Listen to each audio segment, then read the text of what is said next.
Hello everyone, I'm Shreyans from AskCodi and I'm here to show you how to get the best out of Kodi workbooks. We'll be running through an example and showing you all the functionalities of Kodi workbooks and show you the advantages of having a notebook style workbook to help you get the best out of your coding needs. Here we have the AskCodi dashboard where you can see the Kodi workbook. You can access it through here or through your navigation menu if you're on a different screen. So you can go to Kodi workbooks. I would create a new Kodi workbook. I'll call it tutorial.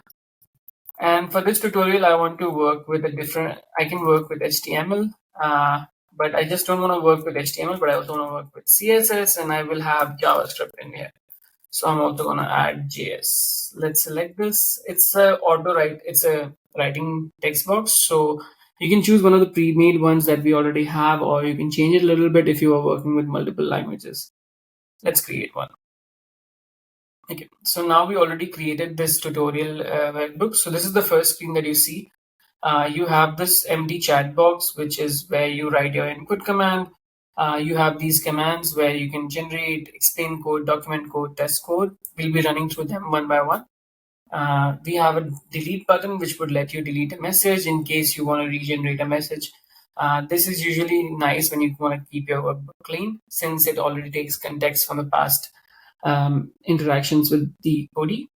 Then we have the settings screen. This is just to delete your project.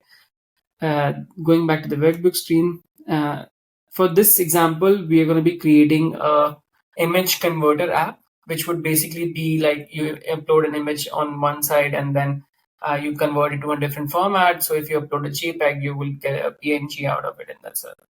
So I want to create a website to convert an uploaded image from JPEG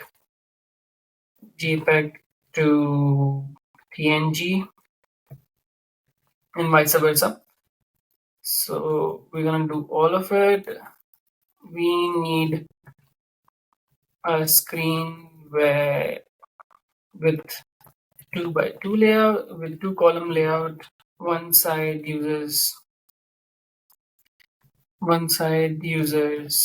can upload their image and see the converted image on the other side. Also, let users select the format they want to convert it to. They want to convert it into, okay. So this is a very basic brief of the project we want to do, and we just start with this. So here's a code for HTML JavaScript components. We have an HTML, which basically is an image converter. Then we have a container. Upload container is on one side, which is upload an image. Then we have the convert container, convert image, convert to. There is a select drop down, which lets you select JPEG or PNG. And then you have a button called convert. Then you have a result convert, which shows you the converted image. It also wrote down the CSS for it, which has a body. We have upload container, convert container, and all of it. We also have JavaScript for this. So convert button, basically on listener, it listens to it, it converts the image, basically gets the image from one of them. File reader then uses canvas 2D and then it converts into the format you need it to. Okay, so it gave us the code for HTML, CSS, and JavaScript in one go, since the project was mentioned all the languages. And this is the benefit of Workbook. So you don't have to mention different prompts. If you just make the project as basically based on the languages that you're using in the project, it will know what it needs to do and it will create the code accordingly. Okay. So in case the generated answer sometimes can be longer than this and it cuts off, then you can use the continue button. What it will do is it will basically start writing from where you left off and complete it. In our case, since the code was complete, it only added that, the implementation only supports client-side image conversion, not any server side. So there's no API calling. We don't have a server where the image gets sent. So everything is happening on the client side, which might be even better for the clients. You can also add new. So what this does is it basically adds a new text input area where you can ask further. So also add other image formats. I'm just basically asking it. I didn't provide any other format. We just set it to provide image format. So hopefully it'll understand that JPEG, PNG, GIF, BMP. So it added two more.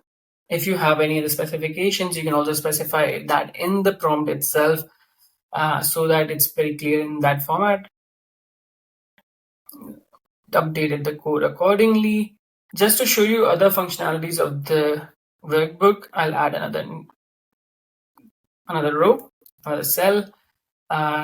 It's a JavaScript function. What I wanted to do is also document this function. So what documentation will do is write down a docstring like documentation that usually you can add in front near the function somehow to make sure that your function is clear as to what it does. In our case, it basically adds a docstring in front of the function where it says convert an image to selected format. The input is basically string file void, and then it just gives you a basic overview as to what this is. It's very thorough in the form that you get all sorts of documentation, so you can include what is needed. For the button, you can add this is an on-click event, this is for the button, this is for the function, and then it also gave you an overall documentation, a module-based documentation. So it tells you what this entire function does. So it gives you commands plus documentation. We can go back to the same cell. We don't need to create a new cell and then ask it to write a test function for it. To create unit tests, you would basically give it an image for a valid comma and select it. This is the outcome that you require out of this. So it wrote down multiple test cases that we can do. So one test case is basically converted from a valid format, and this is what you should expect as the expected outcome. Then you have another image, which is basically another test case. So it wrote down multiple test cases that you can do to create this function. What I'm gonna do is I'm gonna continue this. So here's an example test case of the unit case. So now it's actually writing down the code that you want to go for this, and this is how you can also effectively use continue. So if you were expecting code for a function and then you were not getting it, so what you can do is press continue and it'll write down an image of a test case for you. The Jest is used as a testing framework. So this is an example of how you can test code. We also have explain code. What you would do is basically if you don't understand what the code written out by the Codi is, or if you have any function that you don't understand, you can just add it here and click on explain. It's as simple as that, and it would give out you step-by-step explanation of the code. So the convert function is executed when the button is clicked. It performs the following steps, and it goes step-by-step algorithm as to what the code is. It sometimes might happen that you don't exactly get what you need out of it, so you can again reprompt it. That's why the delete button is also there. So when we did it the first time, it told us all the test cases. This time it's actually writing out the code.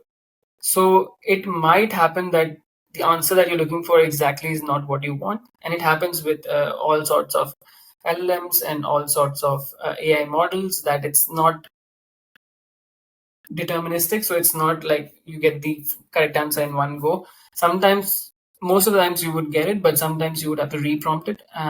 In this case, you just need to click a button again and you would get your answer. To copy any code, you also have a copy button on the top right, or you can just click on the code block. That would code the code has been copied that way. So yeah, this is how I would use the workbook style Codi format that we have on our platform to get through a project really fast. In one workbook, you created an entire app to convert a photo from one format to another. You also have documentation for it, you have test cases for it, you also can basically generate more code, so modify the code a little bit more. You can even add basically you can add codes that can act as your context. So if you already have a piece of code that is written and you want to extend it, you can just add it to one of the text columns, add new, and then again just start generating code for the one that you need. So this is a tutorial for workbooks. We're going to be running through way more examples in further videos, and hope you can get the best out of AskCodi now. Thank you so much for joining us today.